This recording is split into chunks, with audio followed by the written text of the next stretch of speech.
Assalamualaikum warahmatullahi wabarakatuh. Selamat datang dalam perkuliahan Pendidikan Sains dan Teknologi untuk anak usia dini. Di materi kali ini kita akan belajar tentang hakikat sains. Nah, sebelum masuk ke hakikat sains, kita pahami dulu apa sih pengertian sains itu. Nah, kalau misal teman-teman melihat apa ya, keteraturan bintang di atas gitu ya, bahwasanya alam semesta ini kan terbentuk dengan secara teratur dengan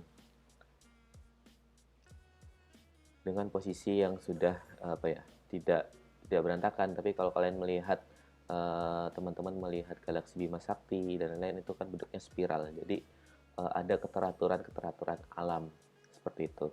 Nah, Sumanto dan kawan-kawan uh, menyatakan sains merupakan cara mencari tahu tentang alam secara sistematis untuk menguasai pengetahuan, fakta, konsep, prinsip, proses penemuan, dan memiliki sikap ilmiah. Nah, jadi saya lebih senang menyebut sains sebagai upaya ya, upaya untuk apa ya, mencari keteraturan alam seperti itu, untuk menguasai konsep, fakta, prinsip, penemuan, dan lain-lain.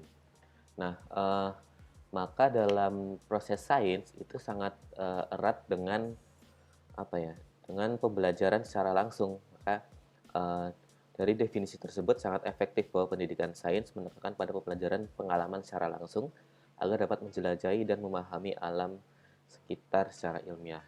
Nah, memang dalam pembelajaran sains kita banyak melakukan eksplorasi, banyak melakukan observasi ataupun uji coba, eksperimen, dan lain-lain. Memang di sains sangat dekat dengan uh, pembelajaran secara langsung seperti itu. Walaupun sebelum kita melakukan itu, kita harus juga memahami konsepnya terlebih dahulu. Nah, ini yang uh, bisa teman-teman dapatkan dalam pembelajaran, kemudian nanti ada praktikumnya, dan lain-lain. Nah, kemudian kemampuan tentang pengetahuan alam sekitar sains anak telah memilikinya sejak usia dini, dapat dilihat dari kemampuannya dalam menyebutkan objek yang ada di sekitarnya. Nah, khusus untuk sains di anak usia dini ya, bahwasanya anak-anak usia dini kalau kita perhatikan itu sudah bisa menyebutkan objek alam, mungkin ini langit, kemudian malam, bisa membedakan siang dan malam, yang sederhana-sederhana saja. Nah, itu salah satu sudah kemampuan dasar sains, basic science dari anak-anak usia dini. Kemudian menjelaskan peristiwa yang terjadi dan yang akan terjadi, serta hal-hal yang lain. Nah, pembelajaran sains sangat penting untuk anak agar tidak mudah percaya dengan mitos-mitos yang tidak terbukti kebenarannya. Jadi, mengapa sains penting untuk anak? Salah satunya ya ini, kita menghindari anak-anak untuk percaya-percaya sesuatu yang bersifat mitos atau belum terbukti kebenarannya. Jadi dengan pembelajaran sains kita bisa menjelaskan kepada anak tentang suatu fenomena, bagaimana konsep fenomena ini secara sederhana seperti itu ya. Nah, jadi menghindari anak untuk tidak mudah percaya pada mitos. Nah, menurut Ciapeta, nggak tahu nih bacanya apa ini. Nah, hakikat sains itu ada, sebagai sains itu ada 4 ya. Pertama, sains sebagai sense as a way of thinking. Jadi sains itu merupakan jalan berpikir yang meliputi kepercayaan, keingintahuan, imajinasi, dan alasan. Kemudian yang kedua, science as a way of investigation. Nah, cara melakukan sains meliputi pengamatan, mengumpulkan data, merumuskan hipotesis, eksperimen, dan menyimpulkan. Nah, kalau teman-teman apa ya, memiliki rasa ingin tahu ya, memiliki imajinasi, kemudian tertarik dengan sebuah objek atau benda di alam semesta ini. Nah, itu salah satu jalan berpikir sains sebenarnya. Anda sudah teman-teman sudah memiliki rasa ingin tahu. Itu sudah apa ya? Sudah merupakan jalan sains seperti itu, jalan berpikir seperti itu. Atau teman-teman setelah rasa ingin tahu langsung ingin mengamati, ingin mengumpulkan data misalkan. Anda teman-teman misal bentuk bulan seperti itu ya. Kalau di tanggal Islam itu Hijriah seperti itu, nanti bulan 1, bulan 2 Anda amati terus bagaimana bentuk bulan nanti pada saat purnama. Oh, saat purnama tanggal 15 Hijriah misalnya, sekian bulan Hijriah gitu. Berbentuk bulan purnama. Nanti akan semakin kecil, ada bulan sabit ataupun dan lain-lain. Nah, itu teman-teman sudah mulai mengumpulkan data, mulai mengamati. Nah, itu sudah mencapai tahap yang kedua tadi, sains sebagai jalan untuk melakukan investigasi kayak gitu. Nah, kemudian science as a body of knowledge ya. Sains merupakan pengetahuan yang terdiri dari fakta, konsep, hukum, dan prinsip, teori atau model seperti itu. Jadi kalau seseorang sudah melakukan pengamatan secara rutin seperti yang melakukan eksperimen yang jauh lebih advance, mungkin sudah bisa kayak gitu menemukan fakta, ternyata gravitasi bumi di sini sekian dan lain ya. Teman-teman sudah mulai membuat suatu konsep, suatu hukum ataupun membuktikan seperti itu ya, membuktikan teori dan lain-lain. Nah, di tahap ini memang sains merupakan sebuah fakta, konsep, hukum, prinsip, teori dan model gitu. Jadi sains bukan mitos lain-lain, tapi sains semua adalah fakta, konsep dan lain-lain. Kemudian science and interaction with technology and society. Jadi bahwa sains, teknologi dan masyarakat saling mempengaruhi satu sama lain, bahwa karya ini yang dilakukan oleh ilmuwan yang dipengaruhi oleh masyarakat dan ketersediaan teknologi. Jadi sangat penting ya antara hubungan antara sains, teknologi dan masyarakat kayak gitu. Bagaimana nanti literasi sains di lingkungan masyarakat itu juga sangat berpengaruh untuk keberlangsungan ilmu sains itu sendiri. Maka hakikat sains itu seperti apa sih? Sains merupakan suatu jalan bagi peserta didik untuk berpikir dan melakukan investigasi terhadap fenomena ataupun objek yang ditemukan. Selanjutnya, peserta didik menemukan fakta dari investigasi yang dilakukan sehingga konsepnya dikembangkan. Sehingga konsep dapat dikembangkan. Nah, di sini masyarakat dan teknologi berperan penting dalam kegiatan investigasi. Bagaimana nanti peserta didik bersama lingkungannya, bersama orang di sekitar, keluarga, ataupun dengan gurunya sendiri. Jadi sangat penting hubungan antara sains dan masyarakat atau lingkungan sekitar. Nah, hakikat dari ilmu sains adalah proses penemuan. Adapun output dari proses ini sendiri adalah ada 3. Yang pertama proses, produk, dan sikap. Nah, untuk proses, output sains dalam tahapan proses, ini peserta didik biasanya memiliki kemampuan mengamati, mengumpulkan data, mengolah data, menginterpretasikan data, menyimpulkan, mengkomunikasikan, dan lain-lain.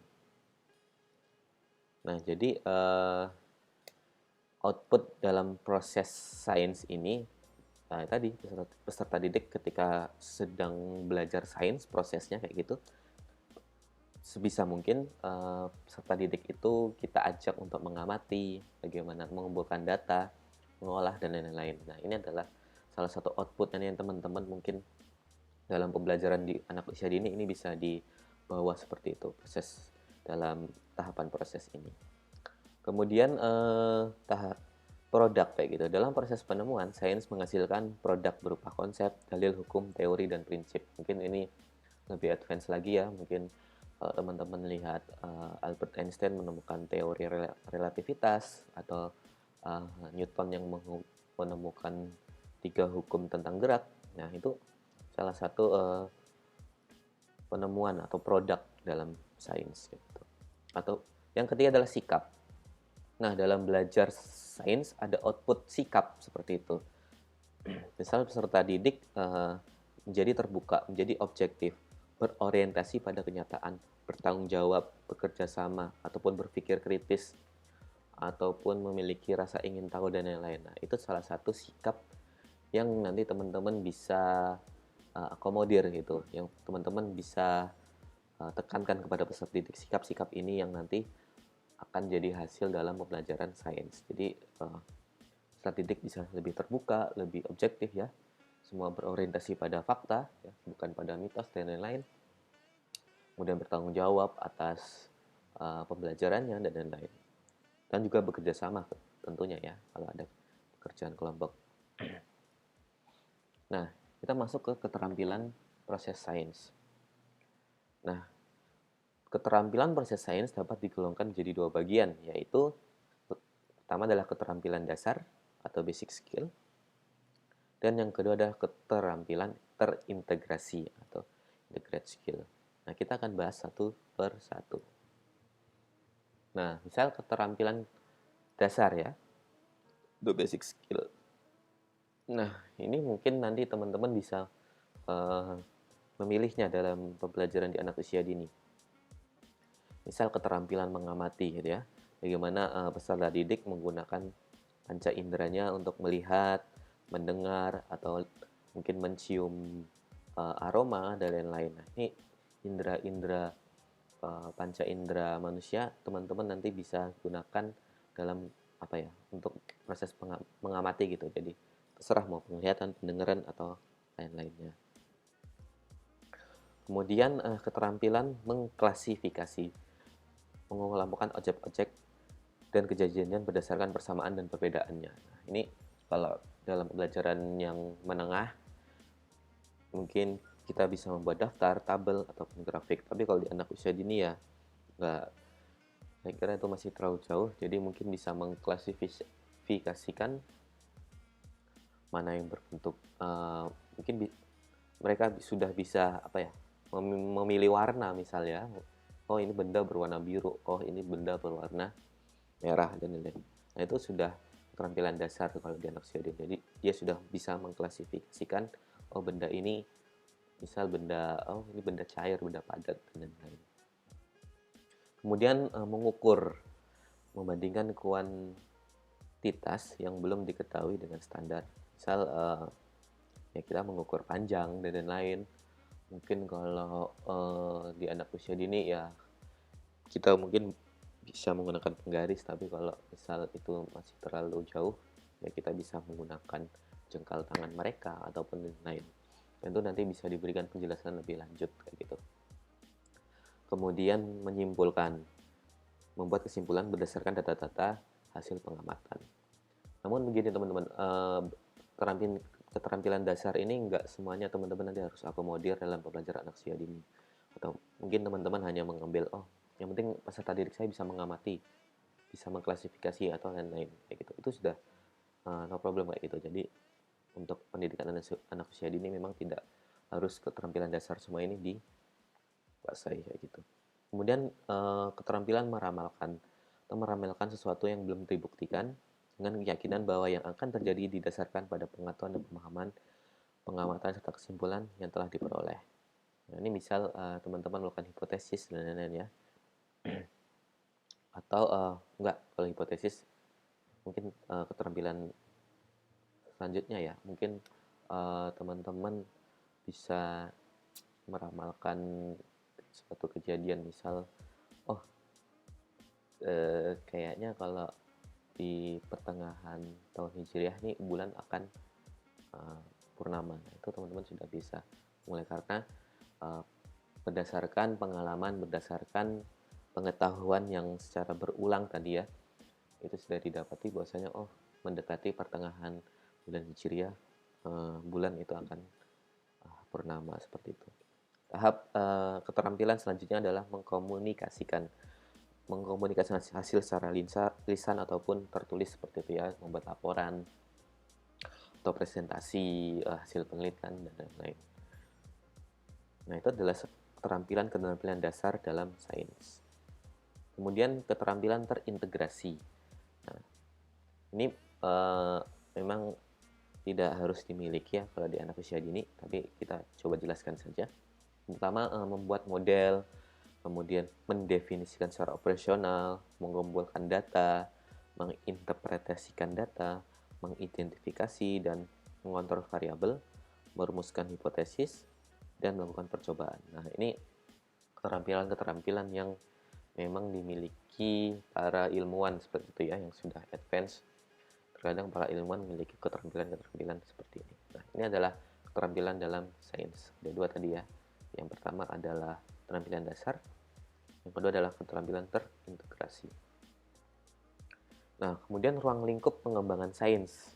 Nah, ini menurut Connecticut Department of Education, pre-K 10 Science Curriculum Framework, itulah ya teman-teman ya, menyarankan dalam pemilihan bahan konten dalam pembelajaran untuk meliputi sebagai berikut.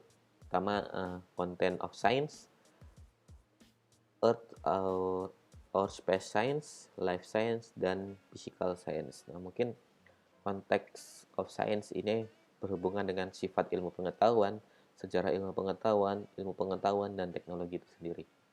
Misal teman-teman belajar tentang filsafat, sains, ataupun sejarah fisika, ataupun lain-lain. Nah, itu termasuk bidang ilmu seperti itu ya, yang membahas tentang konteks of science atau bidang ilmu. Kemudian sains juga ruang lingkupnya salah satu yang lain adalah earth or space science, atau belajar tentang astronomi, geologi, dan sumber daya alam, meteorologi, sejarah bumi. Jadi ini berhubungan erat dengan bumi, berhubungan erat dengan ruang angkasa juga seperti itu. Jadi ini adalah ruang lingkup pembelajaran sains. Nanti mungkin teman-teman dalam pembelajaran anak usia dini, saya pengen buat materi apa sih ya? Ini bisa keempat ruang lingkup ini bisa nanti diakomodir kayak gitu. Kemudian yang kedua, life science atau ilmu kehidupan, mungkin lebih ke pembelajaran tentang biologi seperti itu ya. Makhluk hidup, sel, genetika, evolusi, ekosistem, dan lain-lain. Kemudian physical science atau ilmu fisik. Ini lebih ke fisika seperti itu ya, struktur materi, reaksi. Kemudian ini juga kimia kayak gitu ya, ada panas, reaksi dan interaksi, dan lain-lain. Nah, ini adalah ruang lingkup pembelajaran atau pengembangan sains. Nah, ini pengelompokan kemampuan proses. Jadi tadi ya, proses yang teman-teman tadi sudah, ini tadi proses. Nah, ini proses. Nah, misal dalam mengamati itu seperti apa sih kemampuan peserta didik, misal mengidentifikasi ciri-ciri suatu benda atau mengidentifikasi perbedaan dan persamaan berbagai benda atau peristiwa. Membaca alat ukur itu juga termasuk mengamati, membacanya saja ya, bukan menggunakannya. Mencocokkan gambar dengan uraian tulisan, kemudian mengurutkan berbagai berbagai peristiwa yang terjadi secara simultan, kemudian memberikan uraian mengenai suatu benda. Nah, ini contoh-contoh kemampuan dalam mengamati yang peserta didik nanti bisa lakukan kayak gitu. Nanti teman-teman bisa membuat mungkin untuk pengembangan kurikulum ya di anak usia dini, ini bisa dimasukkan untuk pembelajaran sains. Kemudian tahapan kemampuan mengklasifikasikan, misal mengelompokkan benda atau peristiwa. Kemudian mengelompokkan benda atau peristiwa atau kelompok yang diberikan kepada siswa, atau kemudian mengidentifikasikan pola dari suatu seri pengamatan, mengemukakan atau mengetahui alasan pengelompokan, mencari dasar kriteria pengelompokan, memberikan nama kelompok berdasarkan ciri-ciri khususnya. Ini contoh-contoh kemampuan dalam mengklasifikasikan pada peserta didik. Kemudian meramalkan nih, membuat dugaan berdasarkan pola-pola atau hubungan informasi, ukuran atau hasil observasi. Kemudian juga bisa mengantisipasi suatu peristiwa berdasarkan pola atau kecenderungannya kayak gitu. Meramalkan kayak gitu mungkin peristiwa gempa di wilayah sekian akan berulang setiap 10 tahun sepertinya 10 tahun ini akan terjadi gempa lagi. Nah, itu sudah kemampuan meramalkan karena memang sudah terjadi berulang kali, bahwasanya di satu daerah setiap 10 tahun terjadi gempa seperti itu.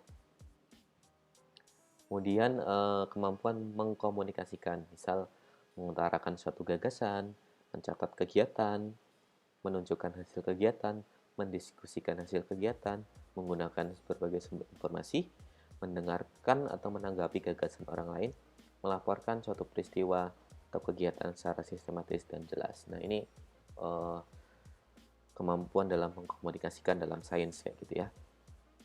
Nah, kemudian menggunakan alat dan pengukuran.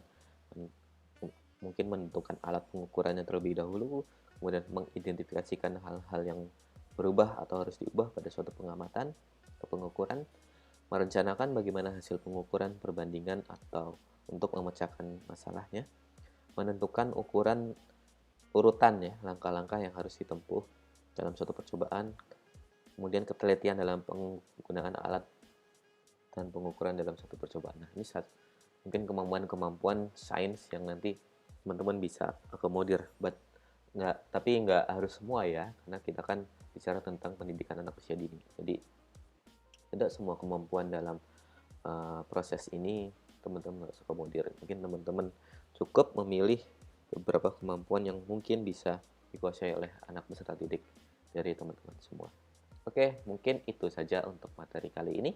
Teman-teman nanti bisa isi link absen ya di bawah kolom deskripsi atau nanti di grup juga bisa. Nah, jika ada pertanyaan nanti teman-teman kita bisa berdiskusi di grup yang sudah kita buat kayak gitu. Nah, jangan lupa nanti untuk mengisi absen teman-teman harus mengumpulkan resume dari materi ini. Mungkin cukup sekian dari kami. Assalamualaikum warahmatullahi wabarakatuh.